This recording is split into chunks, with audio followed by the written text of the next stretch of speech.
الفاتحہ۔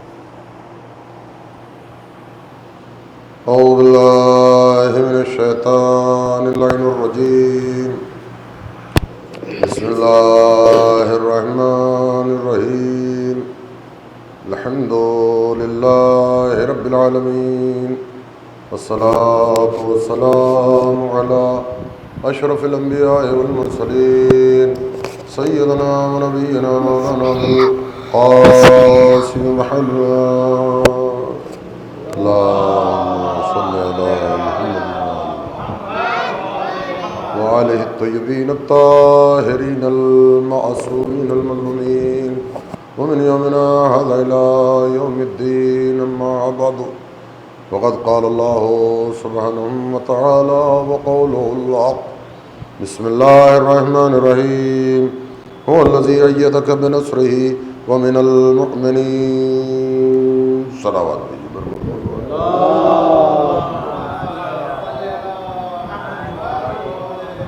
عزاداران سید الشہداء، ناصر رسول کے عنوان سے جس سلسلے کا آغاز کیا تھا، عشرہ ثانی کی یہ 5ویں مجلس آپ حضرات کی مقدس سماعتوں کے حوالے کی جا رہی ہے۔ ارشاد رب العزت ہو رہا ہے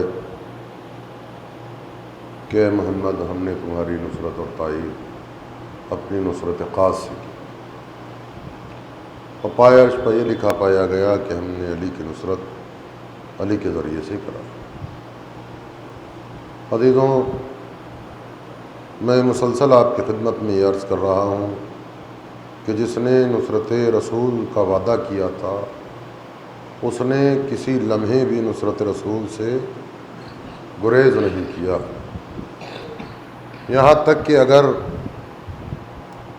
شب ہجرت برہنہ تلواروں میں سونے کی بات بھی آئی تو ابو طالب کے بیٹے نے انکار نہیں کیا، بلکہ سجدہ شکر ادا کیا۔ تو وہ نبی جو بہترین دین لے کر آئے تھے، اب جس کی سمجھ میں وحدانیت آتی رہی، فلسفہ دین اس کی سمجھ میں آتا رہا، وہ دائرہ اسلام میں جوق در جوق داخل ہوتے رہے،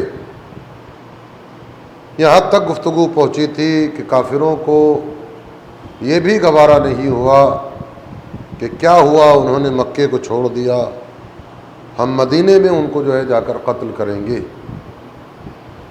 اور وہ 1000 کا لشکر لے کر مکہ سے مدینہ آ گئے، اور بدر نامی جگہ پر وہ جنگ واقع ہوئی جو کل میں نے آپ کی خدمت میں عرض کی۔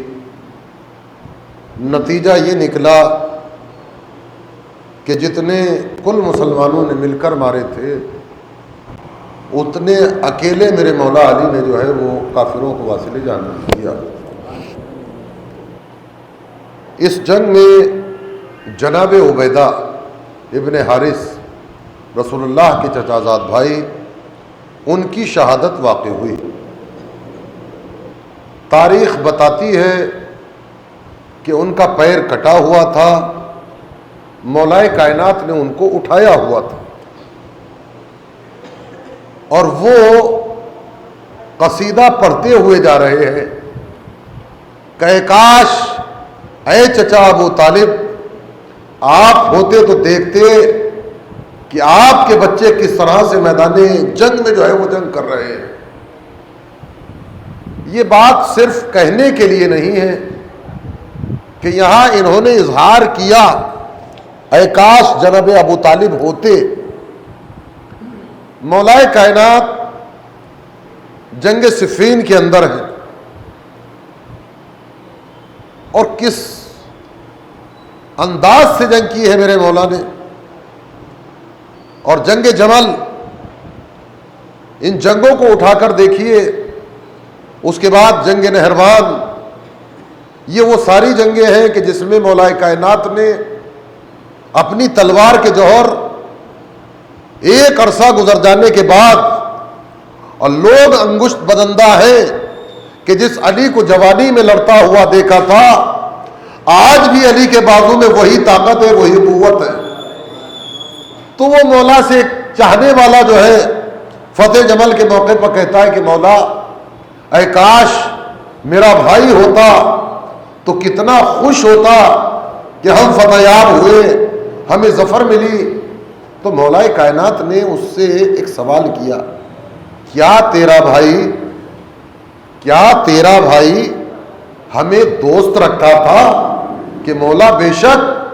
کا تو پھر یہ کیوں کہہ رہا ہے کہ میرا بھائی ہوتا تو دیکھتا کہ ہم کس طرح سے کامیاب ہوئے، بلکہ تیرا بھائی وہاں پر موجود تھا اور وہ ہمیں لڑتا ہوا دیکھ رہا تھا. سلامات بھیجیے پر محمد والے محمد پر.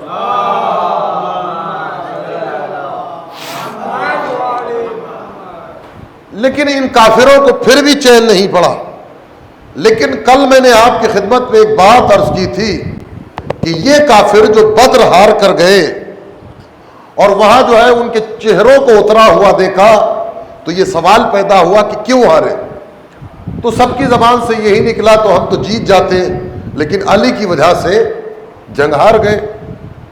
اور وہ جس کا میں نے کل تعارف کرایا تھا اس کے کلیجے میں آگ لگی ہوئی ہے، اور وہ جو ہے وہ کسی صورت سے ماننے کے لیے تیار نہیں، اور وہ بار بار یہی کہہ رہی ہے کہ تم لڑے ہی نہیں ہوں گے، بھلا ایک علی اتنے ساروں کو کیسے مار سکتا ہے؟ تم نے جو ہے وہ جنگ کا کوئی آغاز ہی نہیں کیا ہوگا، یوں ہی جو ہے وہ تم واپس آ گئے. اس کی دلیل یہ ہے کہ اب جو انہوں نے سال بھر پھر پروپیگنڈا کیا، لشکر اکٹھا کیا، پیسہ اکٹھا کیا، اور یہ لشکر لے کر اب جو ہے وہ پھر مکے سے آنے والے. تو جب یہ مکے سے لشکر چلا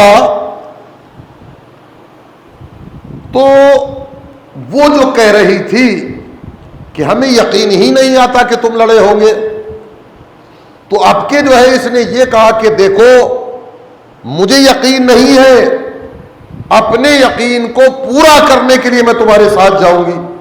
اور یہ تنہا نہیں آئی، ایک یہ ہے کچھ اس کے ساتھ کی اور عورتیں ہیں، اور انداز یہ ہے کہ ایک بڑے فرباہوں پر بیٹھ کر آئی، اس کے گلے میں ڈھول پڑا ہوا ہے اور اس کی ساتھی عورتیں ہیں، اور یہ گانا گاتی ہوئی آئی. یہ مردوں کی محفل ہے، میں اس کے گانے کے بول مردوں میں نہیں پڑھ سکتا. یہ تو اپنے اپنے گھر کا اسٹینڈرڈ ہے کہ انسان ایسی باتیں مردوں میں نہیں کرتا. اس دشمن کی عورتیں جو ہے وہ سریعام گاتی پھر رہی ہیں، اندازہ لگایا. تو اس کے گلے میں ڈھول پڑا ہوا اور یہ گانا گا رہی ہے، اور اس نے جو ہے وہ شروع کیا. 2-3 جملے ہیں وہ آپ کی خدمت میں عرض کروں. وہ کہہ رہے ہیں نحنو بنات طارق نمشا علی نمارق، ہم ستارہ و سحری کی بیٹیاں ہیں، ہم مکمل کی فرش پر چلنے والیاں ہیں. اس کے آگے بھی ہیں لیکن وہ بیان کے لائق نہیں ہیں. یہ کہہ رہی کہ ہم ستارہ و سحری کی بیٹیاں ہیں، ہم ستارہ و سحری کی بیٹیاں ہیں. میں کہوں گا ملونہ تیرا مقدر ہی خراب کہ تو بنی بھی تو ستارہ و سحری کی بیٹی. تجھے معلوم نہیں کہ محمد کے لشکر میں ایک آفتاب ہے، جیسے ہی طلوع ہوتا ہے سارے کے ستارے ڈوب جاتے ہیں.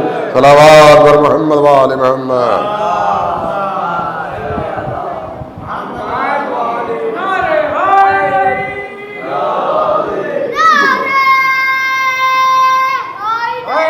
یا علی یا علی، مولا سلامت رکھے یا علی مدد کہنے والوں کو. عزیزو یہ جو ہے وہ اپنی ایک ٹکڑی لے کر، اور یہ کہہ رہی ہے تانے مار رہی ہے نا. عورتوں کو سمجھانا بڑا مشکل ہوتا ہے. اچھا پھر عورتیں بھی جو ہے وہ ایسی ہیں. بہرحال اب جو ہے یہ لشکر چلا، مکے سے چلا. مکے اور مدینے کے بیچ میں ایک جگہ ہے ابوا، جہاں پر ایک تو ہمارے ساتویں امام کی ولادت ہوئی اس جگہ پر، اس مقام پر، اور ہمارے نبی حضرت محمد مصطفیٰ صلی اللہ علیہ وآلہ وسلم ان کی والدہ ماجدہ کی قبر ہے، یعنی جناب آمنہ بی بی کی.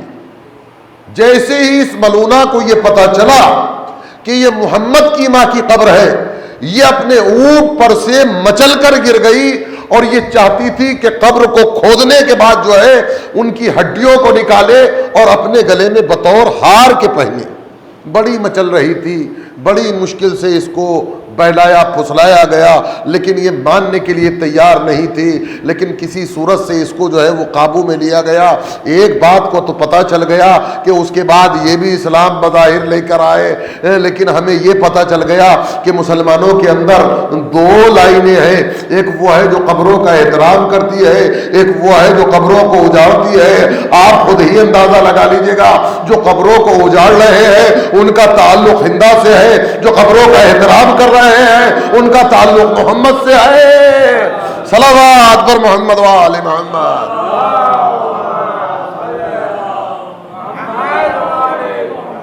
تو یہ جو ہے وہ مچل رہی تھی۔ بہرحال احد نامی مقام پر یہ جو ہے وہ لشکر جمع ہو گیا۔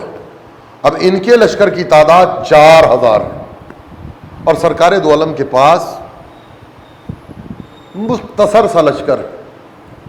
تاریخ بتاتی ہے کہ 700 مسلمان، کتنے ہیں؟ 700، ایک پر 4 سے زیادہ کا ایوریج آ رہا۔ یہاں جو ہے وہ 3000 کا لشکر ہے اور یہاں 700 ہے، لیکن میرے دوستو عزیزو، سرکار دو عالم ان 700 کا علم بردار مولائے کائنات کو قرار دیتے۔ اور احد نامی مقام پر آج بھی اگر آپ میں سے کوئی حج پر گیا ہوگا تو اس نے دیکھا ہوگا کہ جناب حمزہ کی قبر کے پیچھے وہ پہاڑی موجود ہے، اور اس پہاڑی کے درمیان وہ درہ بھی موجود ہے کہ جہاں سے احد کی بنی بنائی جنگ کا نقشہ بگڑ گیا تھا۔ سرکار دو عالم نے ان 700 مسلمانوں میں سے 50 آدمیوں کو علیحدہ کیا اور ان 50 کا ایک حاکم بنایا، ایک امیر بنایا، ان کا ایک رہبر بنایا، اور اس کو سردار کو یہ ترغیب دی اور ان سارے مسلمانوں کو کہ دیکھو ہمارا دشمن جو ہے وہ ہمیں پسپا کر دے، ہرا دے، مار ڈالے، لیکن تم کو درہ نہیں چھوڑنا۔ یہ جو گیٹ ہے دونوں پہاڑیوں کے درمیان راستہ ہے، تمہیں یہاں پر رہنا ہے، تمہیں یہاں سے تیر اندازی کرنا ہے، یا ہم اپنے لشکر کو پسپا کرتے ہوئے مکے تک لے کر جائیں، تمہیں درہ خالی نہیں کرنا۔ تو یہ کس نے کہا؟ اللہ کے نبی نے کہا۔ پوری توجہ چاہتا ہوں، اس سے ایک راز سے پردہ اٹھانا۔ اب ان 650 مسلمانوں کا علم بردار جو ہے وہ مولائے کائنات کو بنایا۔ اب تاریخ بتاتی ہے کہ یہ جو ابھی بدر کی جنگ ہار کر گئے تھے، ان کے لشکر میں سے ایک سپاہی نکل کر آتا ہے، آتا تو ہے لیکن کہاں چلا جاتا ہے پتہ نہیں چلتا۔ اب جو میرے مولا نے اور مسلمانوں نے مل کر حملہ کیا ہے تو یہ کافر پھر اپنے کشتے اور مال و دولت چھوڑ کر جو ہے وہ فرار اختیار کر لیتے۔ اب جب یہ کافر بھاگے تو ان کا مال و اسباب بھی موجود تھا وہاں پر، تو وہ مسلمان کہ جنہوں نے علی کی تلوار کی بدولت کافروں کو کھدیڑا، اب وہ جو ہے وہ مال اکٹھا کرنے میں لگ گئے، جس کے ہاتھ میں جو آ رہا ہے۔ سرکار دو عالم نے کیا کہا تھا ان 50 سے؟ تم جنگ میں شریک ہو، ہم جنگ ہاریں یا جیتیں، تمہیں درہ خالی نہیں کرنا، تمہیں درہ خالی نہیں کرنا۔ آپ سے ایک سوال کرتا ہوں، یہ جو 50 تھے ان کا شہر کیا تھا، ان کی شہریت کیا تھی؟ کوئی بھی مومن اٹھ کر کہے گا یا مکے کے تھے یا مدینے کے تھے، دوسرا تو کوئی وہاں پر پایا ہی نہیں جاتا، یا مکے کے تھے۔ اچھا، سرکار دو عالم نے ان سے فیس ٹو فیس بات کی تھی، آمنے سامنے، جنگ کا نقشہ کچھ بھی ہو تمہیں درہ خالی نہیں کرنا۔ آج مسلمان یہ کہتے ہیں کہ مسلمان اتنا گیا گزرا نہیں تھا کہ سرکار دو عالم نے علی کو اپنے ہاتھوں پر بلند کیا ہوتا، ان کو مولا بنایا ہوتا اور مسلمان نہ مانتا۔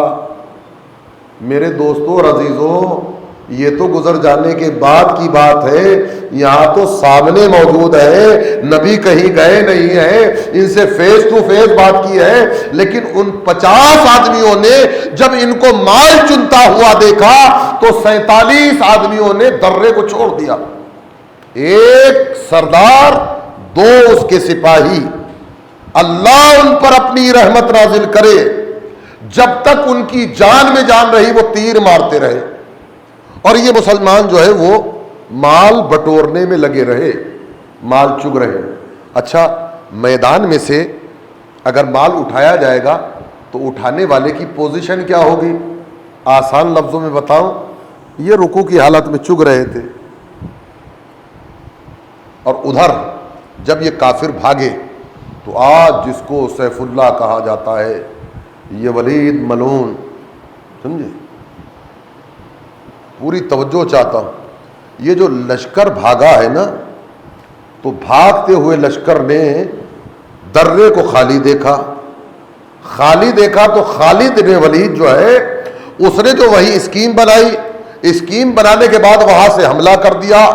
یہ 3 جب تک زندہ رہے تب تک ان کو درے میں داخل ہونے کا موقع نہ ملا۔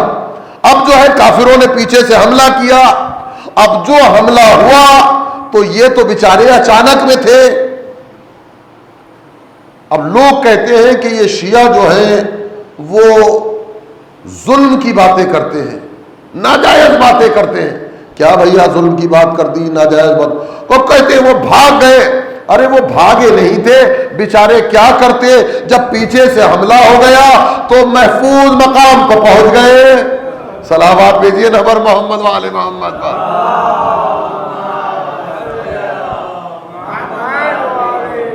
اب تاریخ بتاتی کہ یہ جو ہے وہ ابھی تو کافر بھاگے تھے، اب ہم نے دیکھا کہ میدان میں سناٹا ہے، میدان بالکل ایک اللہ کے رسول کی ذات ہے، ایک آدھ صحابیوں میں سے موجود ہے، ایک مولا کائنات ہے۔ اب جو ہے وہ کافر جو بدر کی جنگ ہار کر گئے تھے، بدر کی جنگ ہار کر گئے تھے، انہوں نے جو ہے وہ آواز بلند کرنا شروع کی کہ آج ہمیں موقع مل گیا جو ہمیں اپنے بچپن سے حیران کر رہا ہے، اس کو بھی قتل کر دو، جس کی وجہ سے یہ سارا بکھیڑا کھڑا ہوا اس کو بھی مار ڈالو۔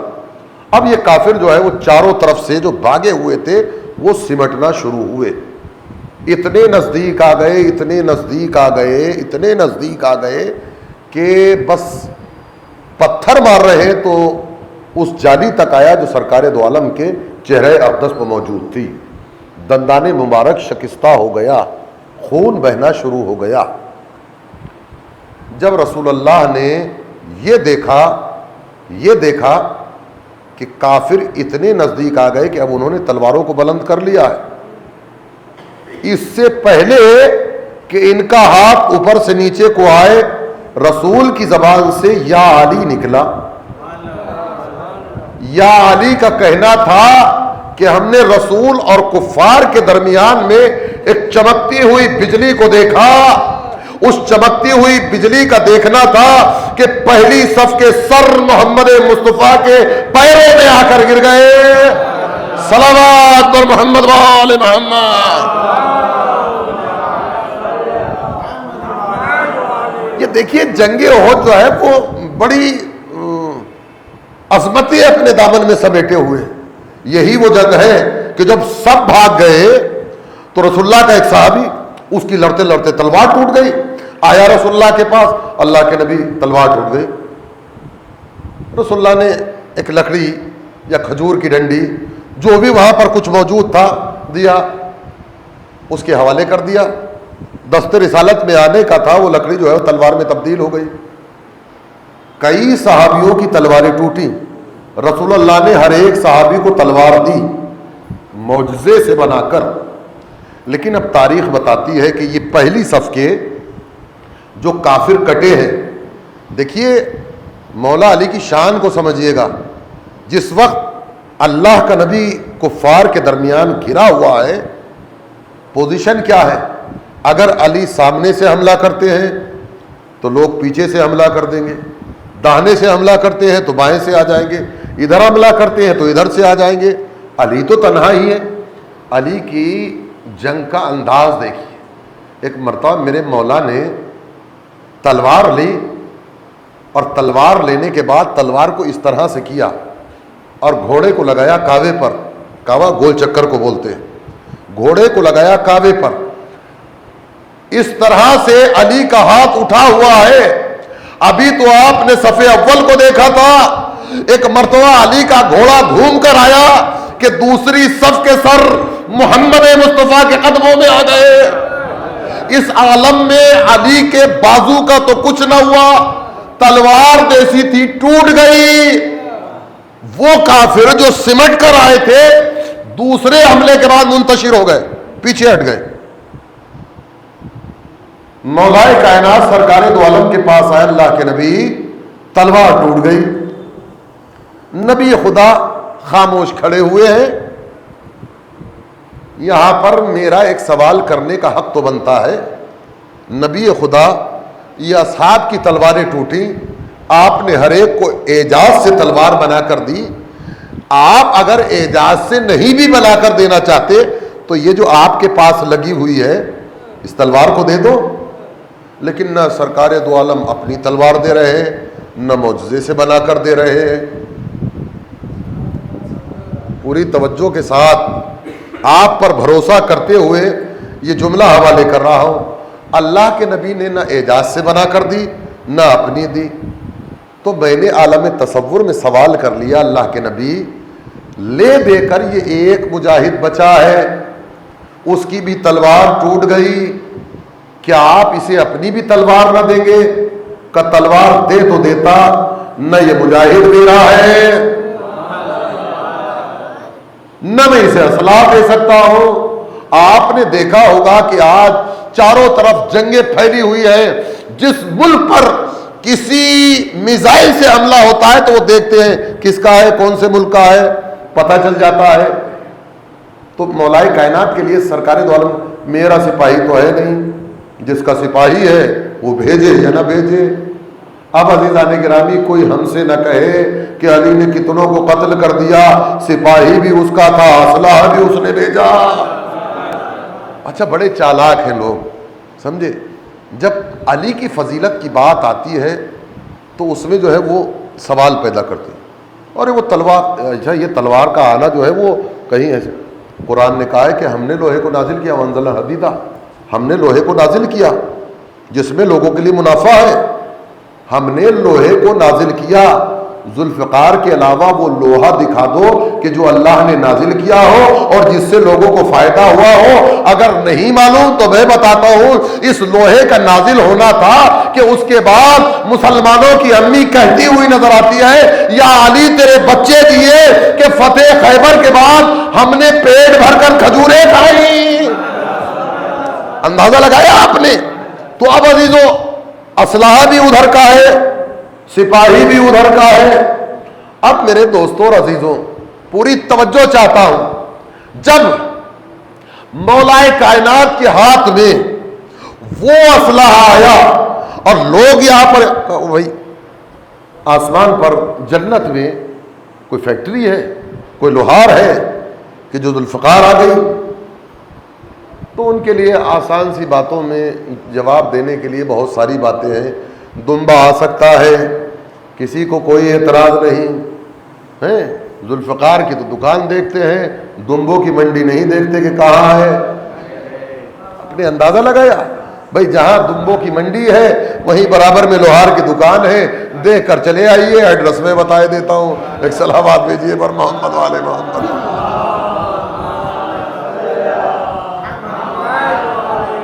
تو میرے دوستوں اور عزیزوں، ادھر اب تلوار بھی وہاں کی ہے، ہاتھ بھی اسی قوت کا ہے۔ وہ کافر جو علی کے دوسرے حملے سے پیچھے ہٹ گئے تھے، اب خدا کی قسم تاریخ بتاتی ہے کہ اس میدان میں ایک وحدت ہے، ایک اس وحدت کا رسول ہے، ایک علی ہے۔ آپ کی سمجھ میں نہیں آیا، ہم نے میدان میں لا الہ الا اللہ کو بھی دیکھا, محمد الرسول اللہ کو بھی دیکھا, علی ولی اللہ کو بھی دیکھا. اب جو علی نے حملہ کیا تو علی کا حملہ اس تیزی اور سرعت کے ساتھ تھا کہ اس کو میں اپنے لفظوں میں نہیں, شہید محسن نقوی پروردگار عالم ان کو جنت نصیب فرمائے اور ان کی مغفرت فرمائے, وہ بڑی بہترین منظر کشی کرتے تھے. دیکھیے جب تلوار وہاں سے آئی, اور ظاہر سی بات ہے کہ سپاہی بھی وہاں کا ہے, تو اب جو تلوار چلانا شروع کی ہے میرے مولا نے, تو بس سلمان اور ایک رسول اللہ کا صحابی اور ہے, وہ کہتا ہے کہ میں نے احد کے دن عجیب منظر, سلمان کہتے ہیں اللہ کے نبی کتنے علی لے کر آئے؟ کہ میں تو مدینے سے ایک ہی علی لے کر آیا ہوں. کہ خدا کی قسم میں مشرق میں دیکھتا ہوں تو علی, مغرب میں دیکھتا ہوں تو علی, شمال میں دیکھتا ہوں تو علی, جنوب میں دیکھتا ہوں تو علی, مجھے سارے میدان میں علی ہی علی دکھائی دے رہے ہیں. لیکن یہ رسول اللہ کا ایک صحابی ہے, نام اس وقت میرے ذہن میں نہیں ہے, وہ کہتا ہے کہ خدا کی قسم میں نے احد کے دن علی کو کبھی زمین سے نکلتا ہوا دیکھا, کبھی آسمان سے آتا ہوا دیکھا, کبھی مشرق سے دیکھا, کبھی مغرب سے دیکھا, اور یہ وہ جلال تھا, وہ جوش تھا کہ ادھر تو تلوار چل رہی تھی اور اس کے علاوہ علی جس کے سامنے جاتے تھے اور کہہ دیتے تھے کہ مر جا تو وہ مر جاتا تھا.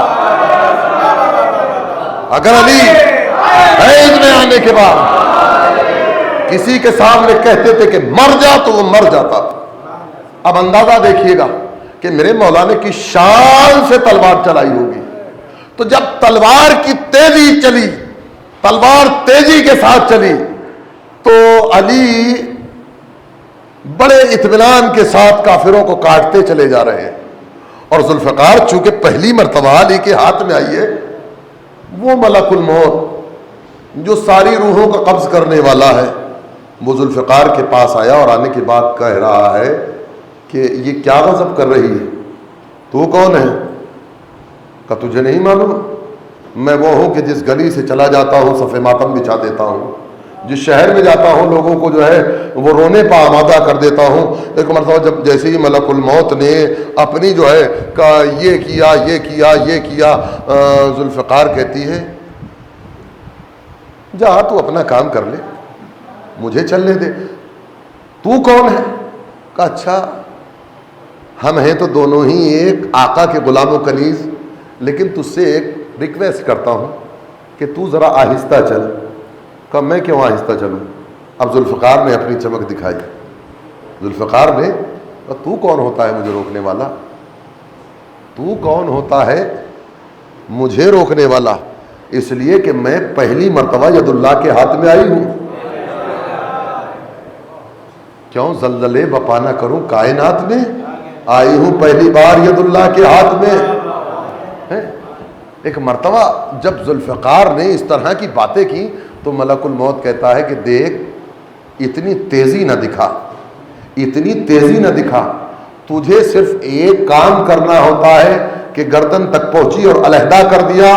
مجھے دو کام کرنا ہوتے ہیں, ایک اس کی روح قبض کرنا ہوتی ہے, دوسرے ساری کائنات میں اس کے باپ کو تلاش کرنا پڑتا ہے.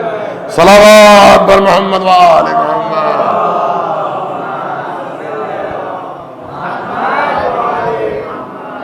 تو آپ نے اندازہ لگایا کہ اب جو میرے مولا نے تیزی دکھائی ہے تو یہ کافر پھر جو ہے وہ میدان چھوڑ کر بھاگ گئے اور میدان میں سناٹا ہے. اور وہ جو یہ کہہ کر گئے تھے کہ معاذ اللہ محمد قتل کر دیے گئے. اب تاریخ بتاتی ہے کہ سرکار دو عالم نے ایک سوال کیا, علی جب سب چلے گئے تو تم کیوں نہیں گئے؟ تو مولا کائنات نے کہا اکفرتا بعد الایمان, کیا میں ایمان کے بعد کفر اختیار کر لیتا؟ اب آپ سمجھے میدان احد سے بھاگنے والوں کا ایمان تلاش کرو, وہ مسلمان بھی رہے کہ نہیں رہے, دوسری چیزیں تو بعد میں دینا. لیکن تاریخ بتاتی ہے کہ وہ جو کہتے ہوئے جا رہے تھے کہ محمد قتل کر دیے گئے, تو کسی نے پوچھا کہ بھائی تم یہاں سے جا کیوں رہے ہو؟ اگر محمد قتل ہو گئے رکو یہیں پر, ٹھہرنے کے بعد لوگوں کو اکٹھا کرو, کسی کو رسول کا خلیفہ بناؤ. لیکن اتنی ہمت کس میں ہے کہ میدان میں ٹکے؟ اب میں نے دیکھا کہ سرکار دو عالم کے اس جاباز سپاہی نے ایک مرتبہ داہنے ہاتھ سے تلوار کو بائیں ہاتھ میں لیا، داہنے ہاتھ سے محمد کو اٹھایا، اور محمد کو اٹھانے کے بعد علی کہتے جا رہے ہیں ہاذا محمد، ہاذا محمد، ہاذا محمد، دیکھو یہ محمد ہے، یہ زندہ ہے، یہ محمد ہے، یہ زندہ ہے۔ حل جزاء الاحسان الا الاحسان، احسان کا بدلہ احسان ہے۔ اگر احد کے میدان میں محمد کو علی نے بلند کر کے دکھایا تو میدان خون میں رسول اللہ نے علی کو بلند کر کے دکھایا۔ من کنت مولا فہذا علی مولا، صلوات بر محمد و آل محمد۔ یا اللہم صلی علی محمد و آل محمد زندہ ہے۔ اور وہ تو بعد میں پتا چلا کہ کوئی 4 دن کے بعد، کوئی 6 دن کے بعد، کوئی 5 دن کے بعد رسول اللہ کے پاس سب جمع ہو رہے ہیں اور فضیلت بیان۔ اللہ کے نبی ہم تو جو ہے وہ اس طرح سے احد کی پہاڑیوں پر اچک رہے تھے جیسے پہاڑی بکری اچکتی ہے۔ اب یہ اپنے اچکنے کی تعریف نہیں بتا رہے، نسل بتا رہے ہیں۔ نے اندازہ لگایا، اور تاریخ بتاتی ہے کہ ایک مرتبہ زخمی حالت میں سرکار دو عالم کو مولائے کائنات نے اپنے بازو پر لیا، اور لینے کے بعد ایک بلندی پر پہنچے، اور وہاں سے بتا رہے ہیں کہ محمد زندہ ہے، محمد زندہ ہے۔ اور اس کے بعد تاریخ بتاتی ہے کہ محمد کا سر اپنے زانو پر رکھا، اور اس خون کو مولائے کائنات نے صاف کرنا شروع کیا۔ اس خون کو مولائے کائنات نے صاف کرنا شروع کیا کہ اتنے میں پتا چلا کہ بنت رسول فاطمہ زہرا میدان احد میں آ گئی۔ باپ کو زخمی حالت میں دیکھ کر بیٹی تڑپ گئی، بہت دلاسا دیا گیا، بہت سمجھایا گیا، بیٹی کو یہ یقین دلایا گیا کہ باپ زندہ ہے۔ میدان احد میں دنیا نے سیدہ کی آنکھوں سے بہتے ہوئے آنسوؤں کی بات تو سنی، لیکن کسی نے تماچا نہیں مارا، کسی نے درہ نہیں مارا، لیکن ایک بچی ہے جو چند قدم کے فاصلے سے کھڑی ہوئی دیکھ رہی ہے کہ بابا کی گردن پر خنجر پھیرا جا رہا۔ اجرکم اللہ، خدا کوئی غم نہ دے سوائے غم سید الشہداء۔ حسین کی بیٹی سے تو معلوم کرو کہ اس پر کیا گزر گئی، حسین کی بہن زینب سے تو معلوم کرو، عزاداران مظلوم کربلا۔ روایت بتاتی ہے کہ جیسے ہی دروازے کوفہ آیا، رسول کی بیٹی سید سجاد کو بڑی حسرتوں سے دیکھتی ہے۔ بابا کا زمانہ یاد آ گیا۔ ایک دن تھا کہ حسن پیغام بھیجتے ہیں، میرے لال جب شب کا 2 حصہ گزر جائے میری بیٹیوں کو کوفے میں تب لے کر آ۔ آج تو دن کھلا ہوا ہے، دن نکلا ہوا ہے، کیسے میری بیوی نے قدم رکھا ہوگا۔ تاریخ بتاتی ہے کہ جیسے ہی بازار کوفہ میں یہ قافلہ پہنچا، کوئی صدقے کی کھجوریں پھینک رہا ہے، کوئی صدقے کی روٹیاں پھینک رہا ہے۔ ہائے رے غربت آل محمد۔ ایک مرتبہ ایک بیوی کی نگاہ ایک بچی میں پڑی جو بہت زیادہ پیاسی معلوم ہو رہی تھی۔ ایک مرتبہ اس نے پانی کا کوزہ لیا اور لینے کے بعد اس اونٹ کے قریب آئی جس پر سکینہ بیٹھی ہوئی تھی۔ بیوی اپنی بچی کو پانی پلا دو، یہ بہت پیاسی معلوم ہوتی ہے۔ عزاداران مظلوم کربلا، میں نے سکینہ سلام اللہ علیہ کی پوری زندگی میں پانی کا آنا تو ملتا ہے، لیکن کوئی ایسا مقام نہیں ہے کہ حسین کی بچی نے پانی پیا۔ اجرکم اللہ، خدا کوئی غم نہ دے سوائے ہمیں سید الشہداء کی۔ عزاداران مظلوم کربلا، بی بی نے وہ کوزہ یار جناب سکینہ کے حوالے کر دیا۔ اس سے پہلے کہ کوزہ بچی کے ہاتھوں تک پہنچتا، اس آنے والی خاتون کی زبان سے ایک جملہ نکلا، بی بی میں نے سنا ہے کہ قیدیوں کی دعا بڑی جلدی قبول ہوتی ہے، یہ بچی جب پانی پی لے تو میرے لیے چند دعائیں کرا دینا۔